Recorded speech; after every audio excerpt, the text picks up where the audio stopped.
sidang koordinator dan juga seluruh jemaat Tuhan yang kita sendiri. Saudara bersuka cita. Buka Alkitab kita dalam Injil Lukas pasalnya yang kelima. Lukas pasalnya yang kelima, ayat yang ke-27 sampai dengan ayatnya yang ke-32. Kita akan baca bersama-sama Lukas pasalnya yang kelima, ayat yang ke-27 sampai ayat yang ke-32. Kita akan baca bersama 1, 2, dan 3. Kemudian ketika Yesus pergi keluar, Ia melihat seorang pemungut cukai yang bernama Lewi sedang duduk di rumah cukai. Yesus berkata kepadanya, "Ikutlah aku." Maka berdirilah Lewi dan meninggalkan segala sesuatu lalu mengikuti. Dan Lewi mengenakan jamuan besar dia di rumahnya, dan sejumlah besar pemungut cukai orang-orang lain turut makan bersama-sama dengan dia. Orang-orang Farisi, ahli Taurat bersuruh-suruh para murid-murid Yesus katakan, "Mengapa makan dan minum bersama-sama dengan pemungut cukai orang berdosa?" Lalu jawab Yesus kepada mereka, katanya, "Bukan orang sehat yang memerlukan tabib, tetapi orang sakit. Aku datang bukan untuk memanggil orang benar, tetapi orang berdosa, supaya mereka bertobat." Amin, saudara. Kisah di mana seorang pemungut cukai boleh diselamatkan oleh Tuhan. Saya yakin dan percaya bahwa masa lalu kita juga seperti itu. Kita adalah orang-orang yang tidak baik, kurang baik. Kita adalah orang-orang yang tidak benar dahulunya. Tetapi Tuhan memanggil kita dengan luar biasa. Dan hari ini kita bisa berkumpul bersama dari segala ras, suku, bangsa. Kita boleh ada di tempat ini dari tidak mengenal Tuhan sama sekali. Dan saya bangga, saya boleh dipanggil Tuhan untuk mengikuti Yesus. Nah, tahukah saudara bahwa kisah ini juga menyisakan satu pelajaran bagi kita. Pelajarannya apa? Bagaimana kita harus mengikuti Tuhan dengan benar. Setiap kali kita bangga dengan kekristenan kita. Kita bangga dengan kita sudah menjadi orang Kristen. Dan banyak atau tidak sedikit dari kita mungkin yang sudah melayani, sudah mulai menyebarkan, mulai bersaksi kebenaran firman Tuhan. Itu adalah sesuatu yang menyenangkan hati Tuhan. Tapi dari kisah ini kita bisa melihat bagaimana sesungguhnya saya dan Anda di tempat ini efektif. Bagaimana sesungguhnya saya dan Anda di tempat ini betul-betul menjadi saksinya Tuhan. Bahkan betul-betul menjadi murid Tuhan yang luar biasa. Bukan hanya bangga dengan kekristenan dan pelayanan. Saya selalu juga camkan dalam hidup saya, jangan hanya bangga jadi pendeta, jangan hanya bangga menjadi orang Kristen gitu. Tapi biarlah kita boleh berbangga kalau Yesus senang atas hidup kita. Kalau sampai Tuhan itu bangga. Nah, dari kisah ini kita bisa melihat ya, bagaimana orang itu atau Lewi itu menjadi pengikut Kristus. Dan awalnya adalah seorang pemungut cukai, tetapi dia meninggalkan semua dan dia mulai belajar untuk mengikuti Yesus. Hari ini pengikutan kita terhadap Yesus adalah pembelajaran tiap-tiap hari. Yang kurang kita kikis habis, kelemahan-kelemahan kita kikis, sedangkan hal-hal yang benar, yang lebih yang datangnya dari Tuhan itu yang kita ambil. Ya, ciri orang yang mengikuti Tuhan dengan benar, kita melihat ayat yang ke-27. Di situ dikatakan begini, saudara. Kemudian ketika Yesus pergi keluar, Ia melihat seorang pemungut cukai yang bernama Lewi sedang duduk di rumah cukai. Yesus berkata kepadanya, ikutlah aku. Undangannya itu memang berasal daripada Tuhan. Jadi tidak pernah, bahkan Alkitab juga katakan, bukan kita yang memilih Tuhan kita, tetapi Tuhan yang terlebih dahulu memilih kita. Amin, saudara. Nah, perhatikan dengan baik. Yesus pilih saya dan Anda di tempat ini dengan caranya yang unik. Anda perhatikan Lewi juga seperti itu. Di situ dikatakan Yesus dikeluhkan. Tidak dikatakan Yesus memilih Lewi di dalam. Banyak seringkali kita berpikir bahwa kalau kita bersaksi, kita harus bersaksi di dalam saja. Saya mau katakan buat Anda, itu adalah awal daripada bentuk saksian kita. Kita harus jadi berkat di dalam dulu, itu betul. Tetapi setelah itu, kita harus pergi keluar. Amin, saudara.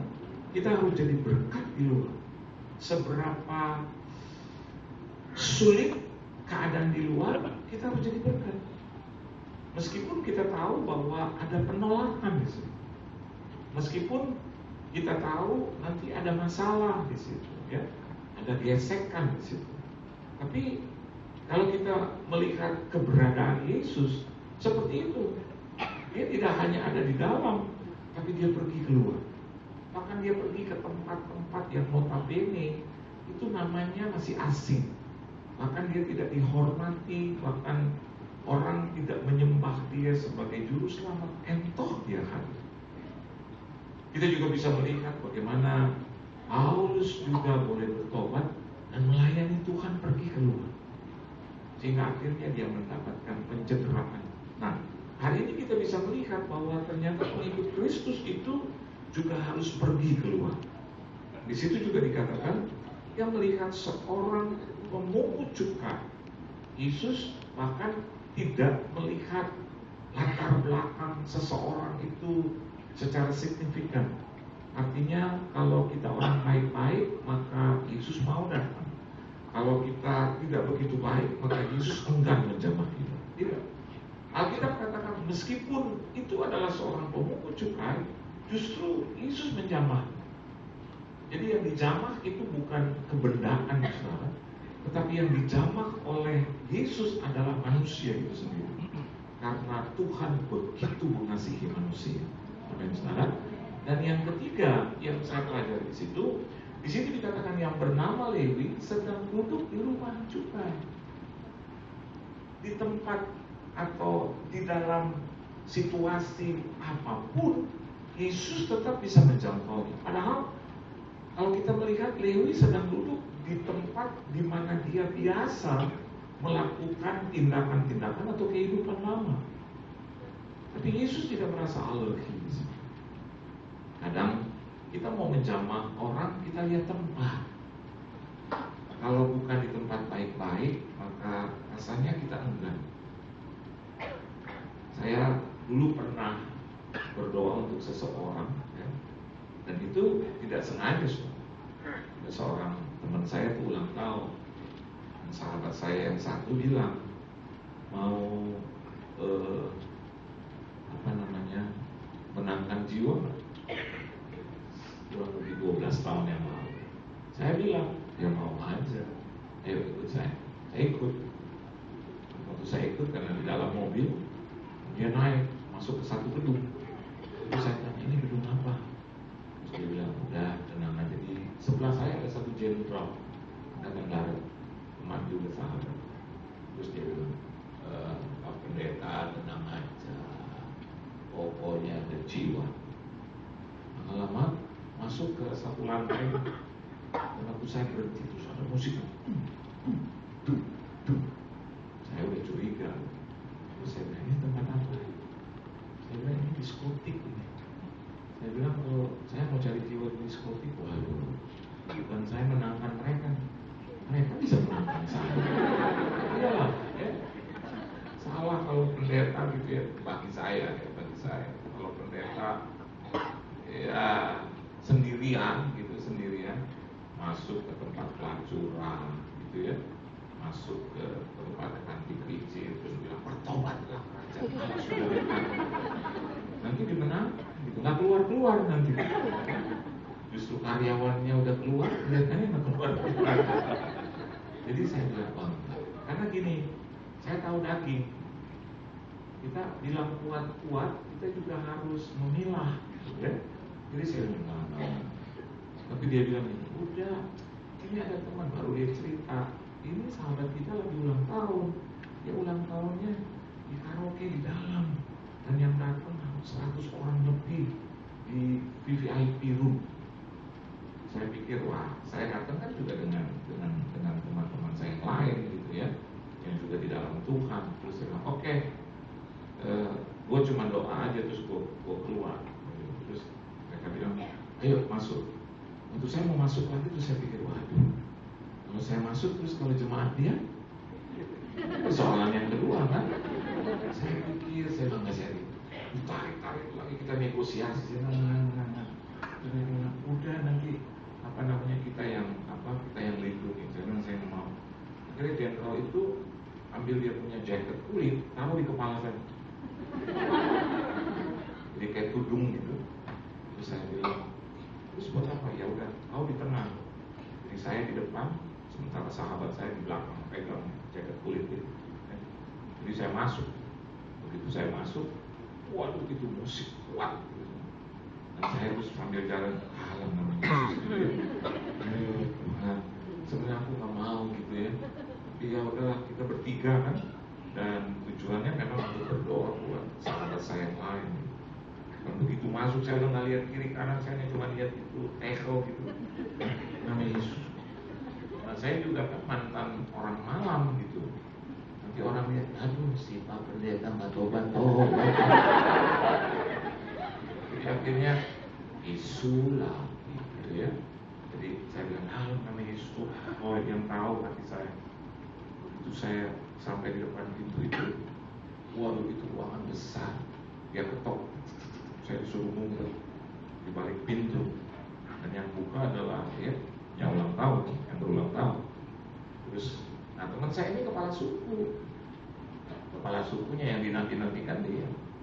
Nah, seluruh teman saya di dalam tuh kenal saya jadi pendeta gitu, hamba Tuhan.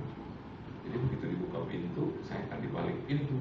Terus mereka yang di dalam itu suara musik keras, wah ini mana aja wah, gitu ya. Pada begitu. Saya oh Tuhan. Terus apa gua harus bilang wow gitu?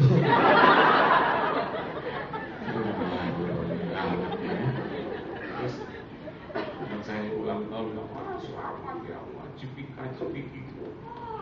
suami istri, wah keluar dan istri dari teman saya itu udah di dalam.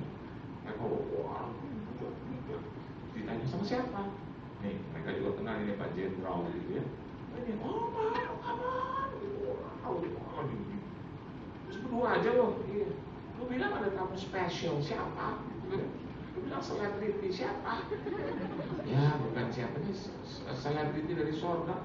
Oh itu Pak Jacob gitu. Itu yang lagi dung. Itu ngedrop. Terus aduh Bapak. Dan istrinya nangis, Pak. Aduh, saya nggak mau dirayakan di sini, Pak. Tapi ini suami saya loh, aku loh. Itu semua yang lagi mabuk, yang lagi minum itu drop, semuanya langsung. Semua jadi sopan. Nah, saya nggak tahu apakah saya salah atau tidak dalam artian kata begini. Apakah saya salah mendropkan mereka gitu? Langsung yang minum banyak, yang udah kiri kanan itu drop. Musik disuruh kecil. Terus bilang, ada kaset rohani nggak? Kaset rohani.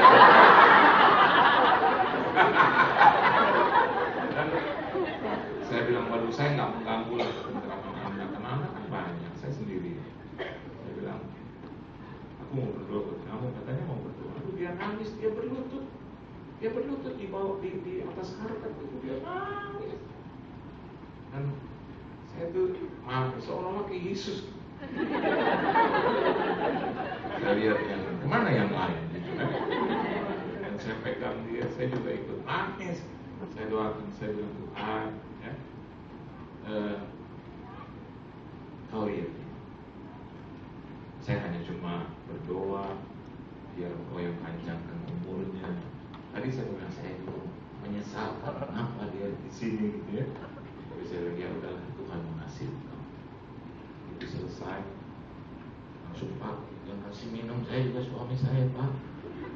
Terus ya namanya suami teman dekat saya cuma ngomong, suaminya bilang bos, emang kurang ajar karena sahabat baik. Dia bilang bos murah saya dulu sedikit bos. Nah itu kan tantangan memang. Aku langsung jalan, jangan suka ditantang-tantang. Dia bilang sedikit aja bos, untuk kemuliaan kita bukan kemuliaan Tuhan bos. Karena dia paksa-paksa naik senjata saya. Kalau kasih minum aku paksa, hati-hati dengan Tuhan, bisa kau mati. Nggak jadi bos. Saya Coca-Cola, saya pulang ya. Saya pulang diantar lagi dengan teman saya. Saudara yang saya saksikan gitu, hari ini orang itu suami istri jadi pelayan Tuhan di satu gereja. Saya kalau lihat mereka tuh, dan selalu kalau saya khotbah di mereka, saya saksikan itu. Dan mereka sampai tersipu-sipu. Dan mereka bilang, terima kasih ya Pak, dulu mau datang untuk ulang tahun saya, dan hari ini kami melayani. Anaknya baru saja menikah di satu hotel, dan dua anaknya sekarang juga sudah menjadi anak yang diberkati. Karena kalau kita melihat ayat yang pertama, maka kita bisa disadarkan oleh Tuhan, mengikut Yesus itu bukan karena kehebatan kita, tapi karena kedaulatan Allah. Amin. Allah yang punya mau. Jadi kalau saya dan Anda di tempat ini adalah anak-anak Tuhan yang sudah dipilih oleh Tuhan, itu adalah kedaulatan Tuhan. Kalau ada seorang hamba Tuhan, pelayan Tuhan, Tuhan pilih, Tuhan pakai, kan juga ada ayatnya bilang jangan pusing, hambaku yang kuurapi, yang sedang kupakai. Karena dengan segala kekurangan dan kelebihan kita, ada kedaulatan Allah di situ. Jadi kalau Anda katakanlah entah di dalam komunitasmu atau di dalam pelayananmu, Anda lihat ada seorang teman, sahabat, atau keluargamu, atau Anda sendiri mungkin pakai Tuhan untuk hormat kemuliaan namanya, yang lain jangan usir. Bukan berarti bahwa kalau pendeta salah terus kita biarkan, bukan. Kalau hamba Tuhan salah, kita biarkan, bukan. Khususnya bagi pendeta atau hamba Tuhan atau pelayan Tuhan, abdi Allah yang memang Tuhan peruntukkan dan sedang diurapi Tuhan. Jangan usir. Saya itu melihat kebenaran firman Tuhan ini, sekurang-kurangnya orang itu, kan ada kedaulatan Allah di situ. Saya khawatir nanti ada sesuatu hal terjadi dalam kehidupan orang yang sedang mengusik. Pelayanan pekerjaan Tuhan sangat berbeda dengan sekuler, sangat berbeda. Dan orang-orangnya pun yang dipilih, yang diangkat oleh Tuhan, sangat berbeda dengan orang-orang yang melayani di dunia sekuler, sangat berbeda. Kenapa? Tuhan bersusah payah. Yesus pilih dia dengan segala konsekuensi. Dan ternyata apa yang dipilih, apa yang dilakukan Tuhan dengan tidak atau menembus tempat where, who, when, manusia itu sendiri, waktunya itu sendiri, Tuhan yang menentukan. Jadi percayalah saudara saya dan Anda di tempat ini, sebagai pengikut Yesus, harus memiliki kedaulatan Allah. Nah, kalau saya dan Anda di tempat ini sudah ada di dalam satu kedaulatan Allah, saya juga percaya bahwa orang-orang tersebut akan juga menghargai kedaulatan Allah. Kalau toh dia tidak menghargai, let God decide. Biar Tuhan yang menentukan, bukan kita. Saya kadang-kadang juga suka melihat Tuhan dan pekerjaannya dicederai. Dan akhirnya tidak sedikit ketika waktu itu berjalan, orang-orang yang mencederai Tuhan dan pekerjaannya mendapatkan hal-hal yang buruk di kemudian hari. Camkan itu. Kedaulatan Allah sebagai pengikut Kristus ada dalam hidup kita. Tuhan yang memilih, bukan kita yang memilih. Yang kedua, coba kita lihat ayat yang ke-28. Ayo baca sama-sama. 1, 2 dan ya.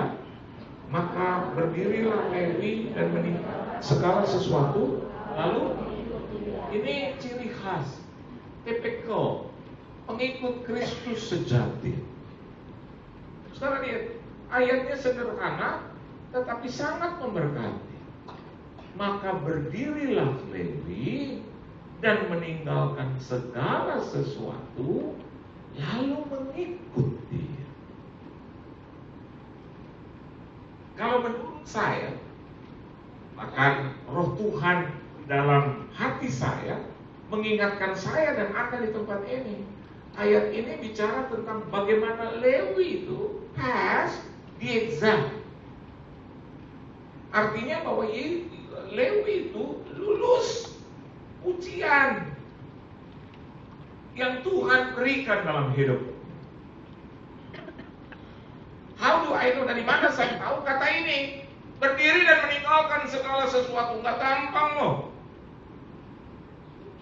Kalau Anda lihat juga hamba-hamba Tuhan yang melayani di tempat ini, bahkan juga orang-orang yang di belakang yang pakai jas, dasi, yang jadi kolektan, yang menjadi pemimpin pujian, singers. Saya yakin dan percaya nggak gampang. Kita lihat di bawah rasanya gampang, tapi nggak gampang. Apalagi orang-orang yang dikhususkan atau mengkhususkan diri dengan meninggalkan segala sesuatu dan mengikut Yesus.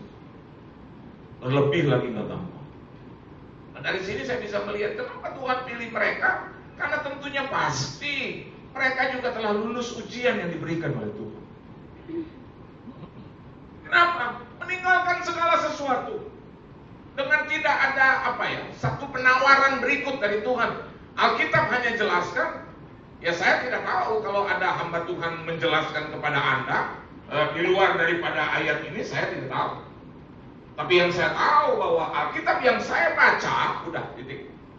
Di situ hanya dikatakan bahwa Lewi meninggalkan segala sesuatu. Berarti dia meninggalkan pekerjaannya, dia meninggalkan juga keluarganya, dia meninggalkan hobinya, dia meninggalkan masa lalunya, dia meninggalkan hidup yang sedang dia jalani pada saat itu, diubah menjadi hidup yang mengikut Yesus.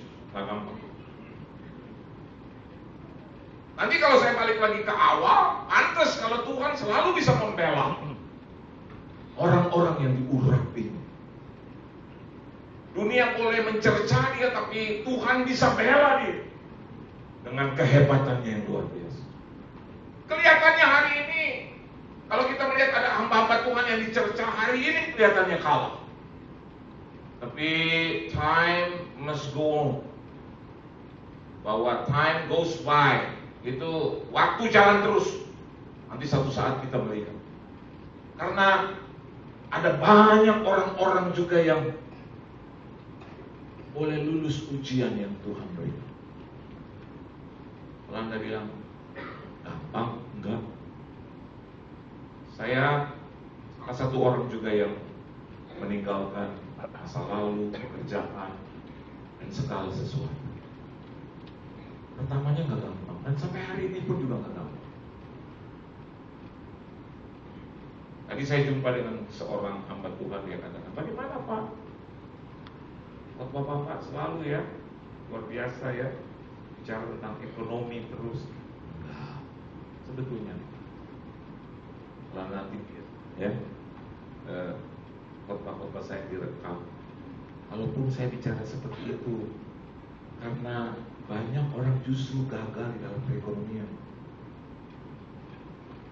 Bahkan Alkitab catat, the root of all evil is not man, but the root of all evil is money. Jadi kalau kita pass the exam about money, kalau kita juga sudah lulus ujian tentang uang, maka hidup kita juga bisa sejahtera. Kalau kita juga bisa lulus ujian dalam artian seks, maka saya yakin dan percaya urapan Tuhan juga akan bertambah-tambah dalam orang. Kalau kita bisa lulus ujian dalam bentuk tidak berbicara negatif untuk orang-orang yang notabene yang kita kenal, saya yakin dan percaya Tuhan juga akan memberikan kata-kata positif terhadap hidup kita. Lewi saya yakin dan percaya dengan segala keterbatasan dia mampu melewati ujian yang diizinkan Tuhan. Langsung Alkitab tidak bilang, wait a minute Lord, just a minute, just a moment, give me a break. Maka Yesus pernah juga menasehati.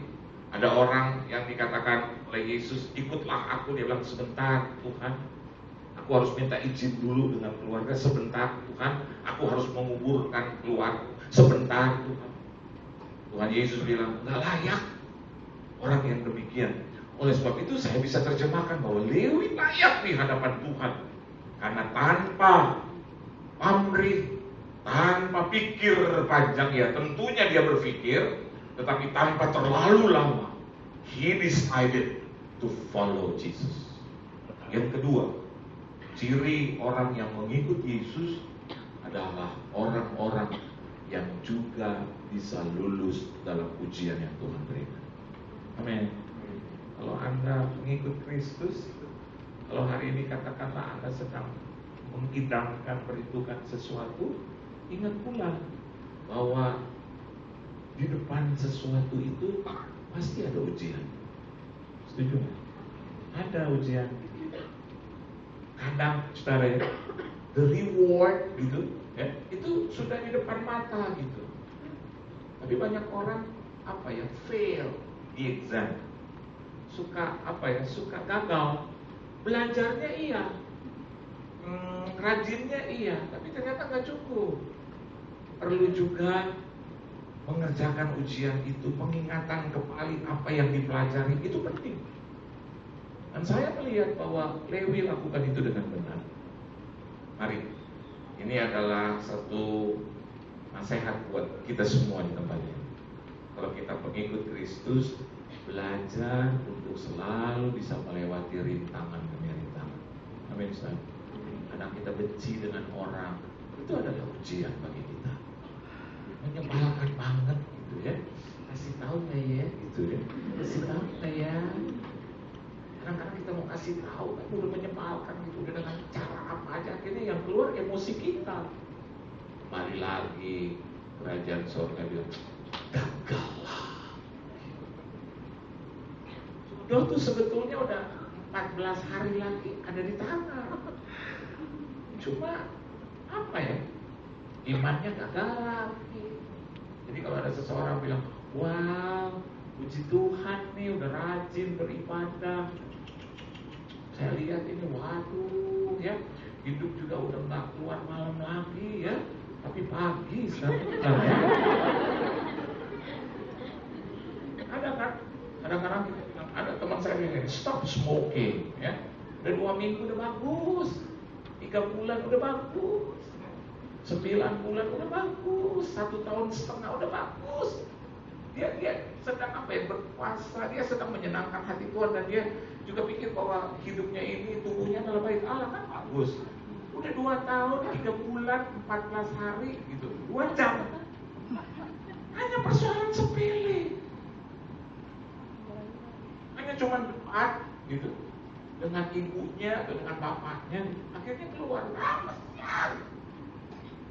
Itu puasa ujian yang sebetulnya exactly gitu, dia udah hampir almost pas. Lempar belas, pakai keluarkan kata kotor. Padahal ibu atau orang tuanya atau kakak adiknya cuma bilang, ya kan kamu anak Tuhan. Ya nggak usah lah, gue juga anak Tuhan, bukan anak setan. Ada catatannya Pak, Bu. Amin. Itu kan ujian gitu. Semakin Anda mau hebat, ujiannya semakin hebat juga. Benar. Karena kita harus penguasaan diri. Saya pernah dihantam dengan munceratan ludah. Dan kalau mau tanya, nggak kekurangan untuk lawan. Dan pada saat itu ada teman-teman orang-orang pendukung gitu ya. Tapi kayak Tuhan bilang, berat. Kalau kritik gampang, tapi kalau jadi pelaku susah, sulit. Kalau ngomongin gampang, tapi kalau lakukan sulit, Pak. Bu, bener. Orang suka bilang, aduh Pak Yohan, kemarin saya dapat berita gitu, Pak, yang ngomong duit mulu dong, seolah-olah tuh Bapak mau minta uang dari kita. Loh, kalau saya jawab juga jadi repot. Saya kan bisa jawab, yang kasih saya aja nggak marah, lo lagi. Kenapa lo nggak kasih apa-apa? Kenapa jadi begitu? Gua harus bilang wow gitu. Dan belum pernah seumur hidup dia, saya baru juga kenal. Terus udah lontarkan kata-kata itu, aduh. Terus dia bilang, Bapak juga jingan di gereja kami. Iya, whatever lah. Yang pasti, asalkan Tuhan tidak gunjingkan aku. Soal digunjingin ya biasa lah. Yang penting kita hidup dalam kebenaran, kebersihan, kesucian, jalan terus. Orang boleh ngomongin anak Yesus aja yang udah super bener ngomongin. Betul apa betul? Dia makan sama orang berdosa tuh. Padahal yang ini lapar, yang ini yang lapar nggak diundang. Itu yang dicerca-cerca. Ini marah, dia ngundang Yesus mulu. Hatinya mau ngomong begitu. Ya. Saya mau katakan buat saudara hari ini, pas di exam seringkali ada hamba-hamba Tuhan muda yang sedang raising star gitu ya. Mereka suka ke rumah terus tanya, Pak, apa sih kunci keberhasilan? Saya jawabin, usahakan jangan jatuh. Karena itu adalah ujian. Kalau di bawah Anda sudah jatuh, sulit untuk ke atas. Artinya begini, belum naik aja udah jatuh. Bagaimana nanti udah naik? Hari ini camkan firman Tuhan. Ya. Usahakan untuk selalu bisa melewati ujian yang Tuhan berikan.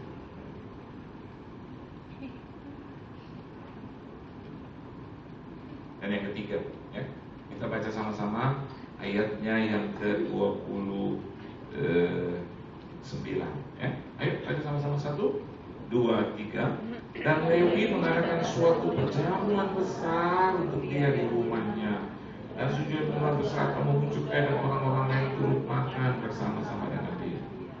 Saya juga sulit untuk menghindari perkataan atau firman Tuhan yang menyangkut tentang ekonomi.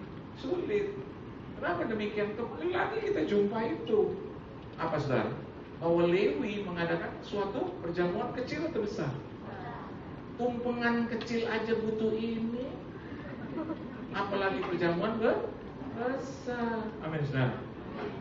Tolong miliki paradigma yang baik, yang benar dan Tuhan. Jangan terus sebentar-sebentar kritik sebentar. No. Dan jujur, kalau kita sejahtera, saya yakin dan percaya, kalau Tuhan cukup banyak hal, hidup Anda cukup dalam banyak hal, ibadahnya juga enak. Betul nggak? Percayalah saudara.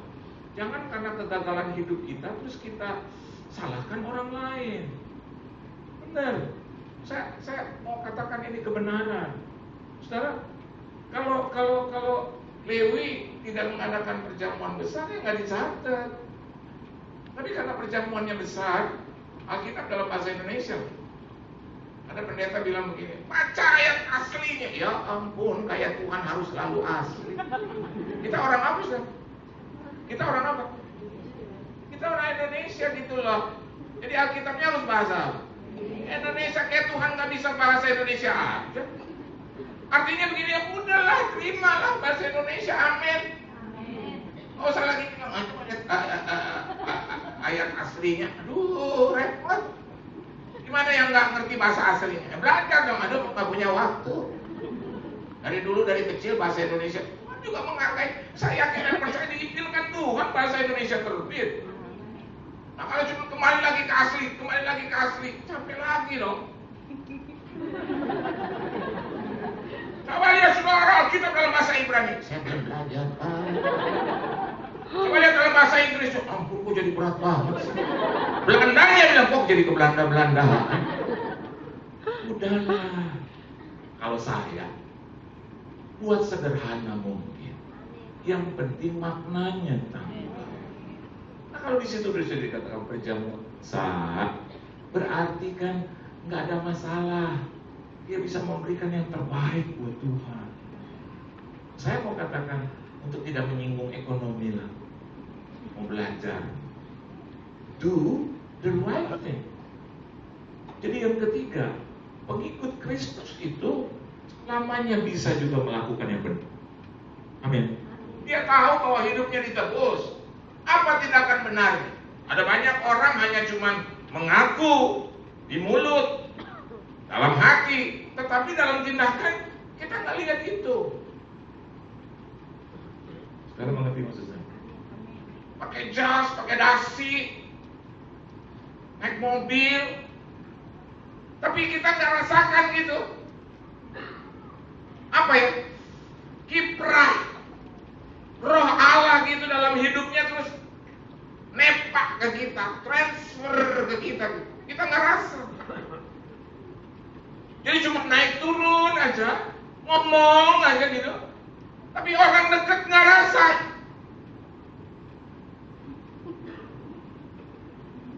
Ya, inilah. Tapi Lewi tidak. Dia bikin perjamuan besar. Dan Anda perhatikan, Yesus tidak tentangin. Malah Alkitab ajar kita ucapkan syukur. Amin, saudara. Bersuka cita.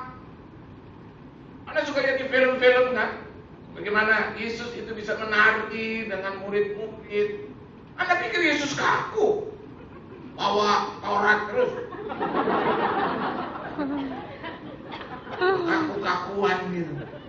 Saya yakin bahwa Allah kita tuh dinamis, Pak. Kreatif, inovatif, hatinya lembut. Kalau ada yang mengucap, apakah dia uangnya tolong simpan sendiri, karena anggaran terbatas. Bukankah kau adalah anak raja yang berkuasa? Itu kan nanti kalau di sorga. Sekarang dana terbatas. Kucuran dari papa itu belum semuanya. Wah, saudara lihat Lewi, dia tanpa lagi memikirkan resikonya. Yang penting dipermuliakan. Kita juga harus begitu. Bagaimana kita bisa mempermuliakan Tuhan pengikut Kristus? By doing the right thing. Kalau memang harus bersyukur, bersyukurlah. Bahkan bersyukurlah senantiasa, itu menjadi satu pattern dalam hidup kita. Dalam penulisan Alkitab selalu dikatakan. Dan Lewi itu sangat bersuka cita. Dia lakukan tindakan yang benar. Kalau kita sedang melakukan tindakan yang benar, pasti ada pro dan kontra. Tapi saya mau katakan buat saudara, jangan berhenti untuk melakukan tindakan benar. Amen. Karena apa? Karena dari sana kita bisa melihat berkat Tuhan itu tercurah dalam hidup kita. Dan yang terakhir, coba kita lihat ayat yang ke-30. Ayo baca sama-sama ayat yang terakhir. 1, 2, dan 3. Kepada murid-murid Yesus katanya,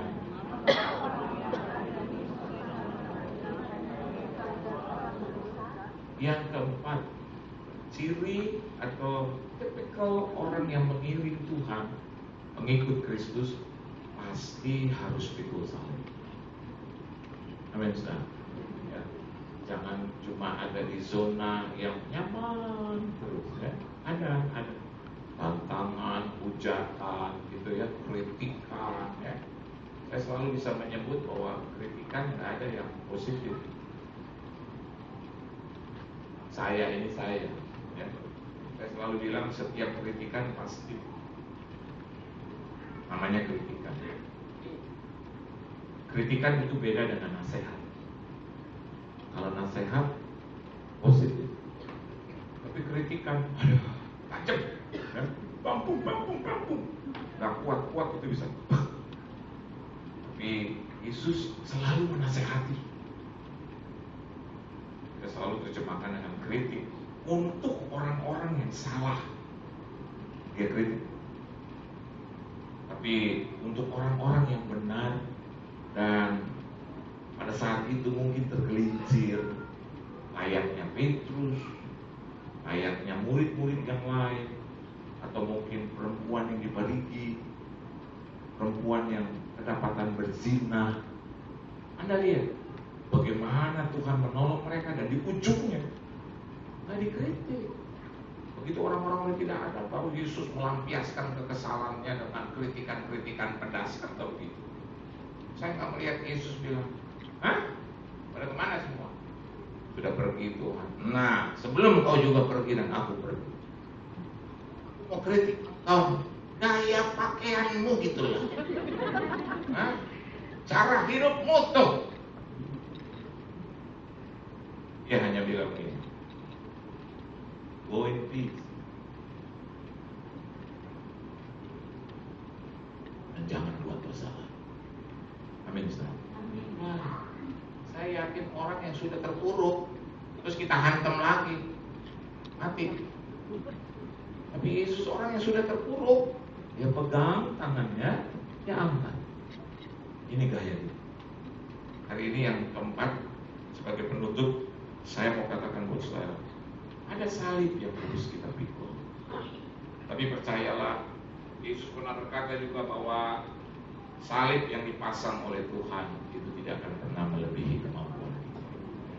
Ya, kalau hari ini kita ada dalam kesulitan, anggap itu salib. Dan pasti Anda juga harus yakinkan dirimu sendiri bahwa salib itu tidak akan pernah melebihi kekuatan Tuhan. Berkati saudara. Hari Minggu ini nanti saya pergi ke Surabaya, ada teman, ya, anaknya dinikahkan. Itu juga salib buat saya. Kadang-kadang saya bilang sama istri, rasa-rasanya mau ke Jakarta aja. Tapi istri saya bilang, udahlah, ya, kan teman baik, lebih urut hidup, ada pekerjaan pelayanan Tuhan di tempat-tempat yang lain. Jadi saya juga harus atur dengan baik. Ada hal-hal memang yang harus saya pikul. Ada hal-hal juga yang harus Anda pikul. The rest, pikulan-pikulan yang berat, Tuhan yang pikul. Tuhan memberkati saudara. Beri tepuk tangan yang meriah bagi Tuhan. Tunduk kepala kita doa. Terima kasih Tuhan Yesus, kebenaran firman dan sabda-Mu. Dan kami juga untuk memiliki hal-hal perkara yang firman-Mu katakan. Ajar